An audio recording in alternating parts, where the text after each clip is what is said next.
18. Kangen. 1 minggu berlalu dan 1 minggu pula Ellery tak nampak batang hidungnya di sekolah. Hanya Nadila yang masih tetap bersekolah. Kevin 2 hari tidak bersekolah setelah kejadian drama pagi Ellery. Dil, sudah 1 minggu El tidak sekolah. Apa memang sakitnya serius? Tanya dekan. Lumayan serius. Setelah kakinya terkilir, El dilanda demam dan sampai hari ini ia sepertinya malu kalau harus kembali ke sekolah. Jawab Nadila jujur. Loh, ngapain malu? Tanya Gana. Beberapa sahabat Kevin memang sedang duduk santai mengerubungi Nadila. Sekedar berbincang sebelum guru masuk ke kelas. Sedangkan Kevin nampak asing mendengarkan musik seperti biasanya. Duduk dan bersandar pada dinding dengan memejamkan matanya. Di lubuk hati yang paling dalam, Kevin sebenarnya sedang menanti Ellery kembali sekolah. Jujur saja ia merindukan Ellery. El, gue rindu sama lo. Serius El, sumpah. Deh, ampe tumpeh nih rindunya. Batin Kevin. Ia mendengar perbincangan Nadila dan para sahabatnya. Nyit, suara besi dari kaku bangku yang bergesekan dengan lantai keramik. Ketika bangku ditarik dan lalu seseorang duduk di bangku tersebut. Kevin yang memang mendengarkan musik dengan volume kecil, ia mengernyit saat sadar bangku di sebelahnya diduduki seseorang. El, ucap Kevin sumringah dengan membuka matanya. Ia pikir itu adalah Ellery. El, tanya orang yang duduk di bangku tersebut dengan memicingkan mata ke arah Kevin. Ah, sialan lo, ucap Kevin karena malu. Ternyata yang duduk di sebelahnya adalah Ernest. Cie, kangen sama El ye. Goda Ernest dengan terbahak dan sahabatnya yang lain menoleh lalu ikut tertawa. Siapa bilang? Gue cuma mau minta bolpoin gue yang dipinjam dia waktu itu. Belum dibalikin. Ketus Kevin menutupi rasa malunya. Ya elah Vin, kangen juga gak apa-apa. Gue paham, makanya jangan sok jual mahal. Ellery sampai menjatuhkan harga dirinya demi menyatakan cinta. Sampai mengajak lo nikah segala. Malah ditolak. Kalau gue sih langsung gue terima. Coba lo pikir ulang, Vin. Namanya jodoh di tangan Tuhan. Ya walaupun lo bilang lo memang sudah dijodohin dan lo sedang menunggu jodoh yang ada di dalam wasiat oma lo. Tapi setidaknya hargailah usaha El. Kalian jalankan dululah takdir yang mampir di hidup lo. Untuk kedepannya lo mau jadi nikah atau enggak dengan El. Itu kan rahasia Tuhan. Coba lo jujur sama El tentang mengapa lo gak bisa pacaran sama El. Gue yakin dia mau mengerti. Kalian menikmati kebersamaan aja untuk sekarang. Tapi ingat, jagalah diri lo berdua sebelum nikah. Jangan sampai melakukan hal-hal maksiat. Tahu kan? Walaupun kita nakal, anak-anak sedikit berandal, tapi kita kan gak membudayakan pacaran bebas. Kita boleh pacaran dengan gaya yang sehat.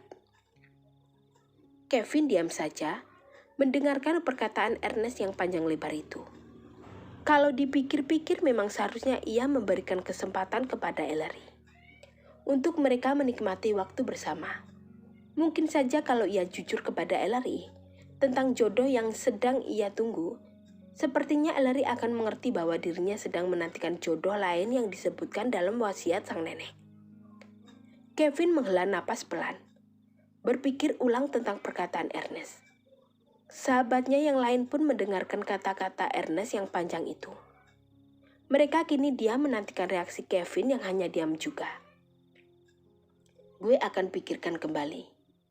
Kevin berdiri dan menatap semua sahabatnya satu persatu. Lalu ia sedikit mengangguk, tanpa berpamitan. Kevin menyabar tasnya, lalu ia ngeloyor begitu saja keluar dari kelas. Vin, lo mau kemana? Tanya dekan. Pulang, mau menenangkan diri. Kevin melambaikan tangannya tanpa menoleh. Keenam temannya mengerti. Saat Kevin bicara pulang berarti ia hendak pulang ke rumah orang tuanya. Karena sehari-harinya Kevin lebih banyak menghabiskan waktu di sekolah, di apartemennya dan di kantor. Setelah melewati perjalanan sekitar 25 menit, kini Kevin sudah sampai di rumahnya dan disambut hangat oleh sang ibu. Masya Allah gantengnya Mami, akhirnya pulang. Peki kegirangan Zez. Ia segera menghampiri sang putra yang baru saja turun dari sepeda motornya. Kini Zez yang berbadan mungil itu mengapit lengan putranya untuk masuk ke dalam rumah. Bergelayut manja pada lengan dan bahu sang putra yang kekar itu. Sembari berceloteh pada sang putra sudah biasa Zez. Melakukan hal itu, Kevin tidak merasa aneh ataupun risih. Toh ia adalah ibunya. Memang Zez memiliki sifat manja terhadap suami dan anaknya. Maka dari itu walaupun usianya sudah mau kepala 4, Zez nampak seperti gadis usia 20-an, akan tetapi walaupun Zez berkelakuan manja terhadap anak dan suaminya, Zez memiliki sisi keibuan yang lembut dan hangat. Papi sudah berangkat ke kantor ya Mi? Tanya Kevin. Belum, mungkin nanti agak siangan. Papi sedang di fase nakal. Biasa lagi manja-manjanya. Ucap Zez centil dengan mengedipkan sebelah matanya. Kevin menggelengkan kepalanya. Terkadang ia pening dengan kelakuan absurd ibu dan ayahnya. Kevin paham saat sang ibu mengatakan hal tersebut. Biasanya mereka sedang mengadakan ritual bulan madu yang kesekian di rumah mereka. Loh, kalau papi sedang nakal dan manja-manjanya, kenapa Mami malah berkeliaran di luar? Bukan temani papi. Kasihan dong papi, pasti nunggu, ujar Kevin. Apalagi Kevin melihat sang ibu hanya mengenakan jubah mandi milik papinya. Yang kebesaran di tubuhnya pasti di dalamnya ia hanya berbungkus pakaian nista menerawang. Tadi Mami sedang membuat jus dulu, lalu mendengar kamu pulang ya sudah, Mami menemui kamu dulu. Rindulah Vin, sudah beberapa hari ini kamu tidak pulang. Keluh Zez makin mengeratkan pelukannya pada pinggang sang putra. Maaf, Kevin sibuk Mi. Kebetulan pagi ini jadwal Kevin longgar. Makanya pulang. Kevin tersenyum kepada ibunya sembari menoleh pada sang ibu. Dan kini ia mengecup pucuk kepala ibunya dengan sayang. Mami ingin kamu pulang tiap hari Vin. Jika papi ke kantor dan pulang malam, Mami rasanya kesepian deh. Oh iya, atau kamu cepat nikah saja ya sama El. Bawa dia tinggal di sini untuk menemani Mami. Pinta Zez. Kevin mendadak tersedak salivannya sendiri. Ketika mendengar sang ibu menyinggung nama Ellery, mana boleh Mi, kita masih sekolah. Mana boleh menikah, tukas Kevin. Mengapa tidak boleh? Bisa saja. Kamu bukan anak sekolah sungguhan. Dari segi usia, kamu sudah pantas menikah. Dari segi ekonomi, kamu memiliki uang yang cukup untuk menafkahinya. Protes Zez. Mi, tidak semudah itu menikah. Terlebih Kevin masih menunggu jodoh yang diwasiatkan Oma. Bukankah jodoh itu akan datang 1 tahun lagi? Kevin duduk di bangku makan. Lalu menuang air putih ke dalam gelas berukuran sedang dan minumnya hingga tandas. Keburu karatan kamu, Vin. Kalau nungguin jodoh yang kamu maksudkan itu datang, kamu jalani saja toh dengan El. Mami suka El kok. Dia gadis yang baik, cantik. Mirip Barbie, Vin. Lucu deh. Emes. Mami emes, Vin. Zez gemas sendiri. Kini ia menguel-uel kedua pipi putranya dengan gemas, sehingga pipi Kevin yang putih itu saat ini memerah. Seperti memakai blush on dan Kevin hanya pasrah saja. Menerima perlakuan seperti itu dari ibunya. Bagi Kevin itu sudah biasa. Lagi pula, kebahagiaan ibunya adalah yang utama. Mami aduh, membuat jus kok lama sekali. Tiba-tiba saja, Razors, papinya Kevin sudah ada di antara mereka dan otomatis perkataan Kevin terputus karena Kevin menoleh cepat ke arah sumber suara. Begitupun dengan ibunya. Ia menoleh kepada sang suami, jadi tidak sempat mendengar Kevin berbicara. Sabar dong Hon. Ini loh, tadi sewaktu Mami hendak kembali ke kamar, ternyata Kevin pulang. Ya Mami melepas rindu dulu sebentar dong, Hon. Zes nampak cemberut manja, menatap lucu suaminya dengan tatapan dan gustur tubuh dibuat menggemaskan di mata Razors. Oh, hai boy, kemana saja kok baru pulang? Tanya Razor dan menghampiri sang putra dan ia mengangkat tangannya untuk bergenggaman tangan dengan sang putra. Jika Zes memeluknya dengan hangat, maka lain halnya dengan Razor yang selalu melakukan hal itu saat bertemu dengan sang putra. Kevin sibuk, Pi. Maaf baru bisa pulang. Oke, tak apa-apa. Yang penting kamu sehat dan baik-baik saja. I'm okay, Pi. Kevin menunjukkan kalau dirinya baik-baik saja.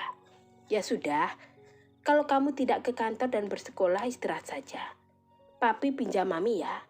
Razors mengedipkan sebelah matanya membuat Zes tersipu malu-malu. Ih, Papi, ucap Zes pelan. Yuk, Mi. Razors kembali mengedipkan sebelah matanya kepada sang istri, membuat Kevin geleng kepala dan tersenyum. Sepertinya sang papi sudah tidak tahan untuk membawa maminya ke peraduan halal mereka. Ya sudah, Mami ke kamar dulu ya sayang. Sebelum istirahat di kamar, kamu makan dulu. Ucap Zes dengan mengelus lembut kepala sang putra dan Kevin pun mengangguk. Akhirnya kedua orang tua Kevin meninggalkan meja makan dan mereka berjalan berdampingan menuju ke arah kamar utama. Akan tetapi, sebelum mereka masuk ke dalam kamar terdengar Zes memeki kencang. Ternyata tubuhnya sedang diangkat sang ayah dengan gaya pengantin baru. Ya ampun, woi, ada perjaka yang pandangannya ternodai nih.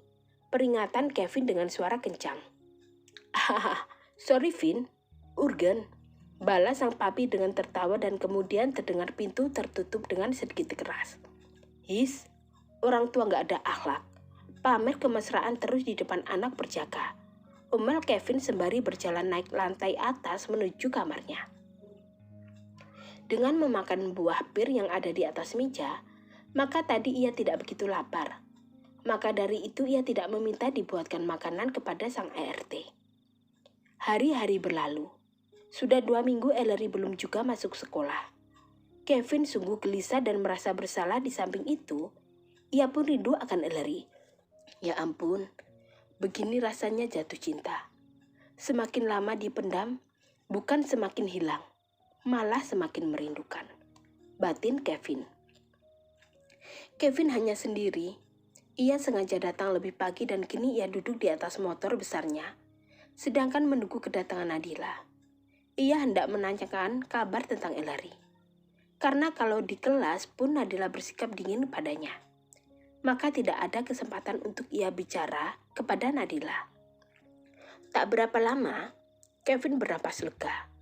Nadila baru saja masuk ke pelataran parkiran dengan mobil yang ia kemudikan.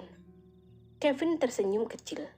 Setelah Nadila memarkirkan mobilnya, Kevin segera menghampiri Nadila. Mau apa lo? Ketus Nadila saat melihat Kevin sedang menunggunya di sisi depan mobilnya. Maaf Dil, gue salah. Boleh nggak gue tahu kabar tentang El? Tanya Kevin dengan wajah memelas. Enggak, lo nggak berhak tahu tentang kabar El. Lo jahat, Vin. Nadila tak memedulikan Kevin. Ia melangkah cepat melewati Kevin yang masih berdiri mematung di sisi mobilnya. Nadila. Kevin menyugar rambutnya frustrasi. Lalu Kevin dengan cepat memutar tubuhnya dan kini ia berjalan mengejar Nadila. Nadila tunggu. Please, gue hanya ingin tahu kabar El. Gue menyesal, Dil, ucap Kevin. Nadila berhenti melangkah dan dia berdiri tanpa menoleh kepada Kevin. Melihat itu Kevin begitu sumringah. Ia pikir Nadila sedang menunggunya. Kevin berjalan cepat mendekati Nadila. El tidak akan kembali ke sekolah. Dia mau keluar dari sekolah dan pindah ke luar negeri, ujar Nadila. What? Enggak. Itu nggak boleh terjadi. Katakan lo bohong, Dil. Bagi Kevin tak percaya.